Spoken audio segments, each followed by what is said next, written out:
నాకు వేరే వాళ్ళు సజెషన్ చేశారు, నువ్వు 41 days కంపల్సరీగా మెడిటేషన్ చెయ్యి, నీకు క్లారిటీ రాకపోతే తర్వాత ఆలోచిద్దామన్నారు. అలా అని 41 days నేను మెడిటేషన్ చేయడం స్టార్ట్ చేశాను. 41 days తర్వాత నేను 41 days మెడిటేషన్ చేసిన ప్రాసెస్ లో అక్కడ ఒకసారి క్లాస్ చెప్పడానికి వచ్చారు.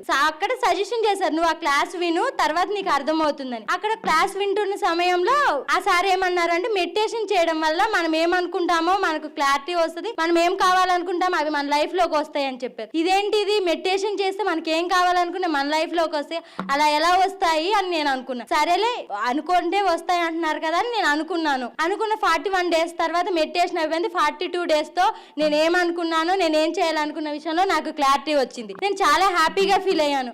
కొన్ని విషయాల్లో నేను ఏం జాబ్ చేయాలి, ఏం చేయకూడదు, ఏది రాంగ్ ఏది కరెక్ట్ అన్న విషయం కూడా నాకు తెలిసేది కాదు. మెడిటేషన్ చేయడం వల్ల నాకు ఆ క్లారిటీ వచ్చింది. ఇప్పుడు నేను ఏం చేయగలిగాను, ఏం చేయలేను అన్న విషయం నాకు క్లారిటీ ఉంది. మెడిటేషన్ చేయడం వల్ల ప్రతి ఒక్కరి లైఫ్ లో ఒకటి క్లారిటీ అంటూ ఉంటుంది.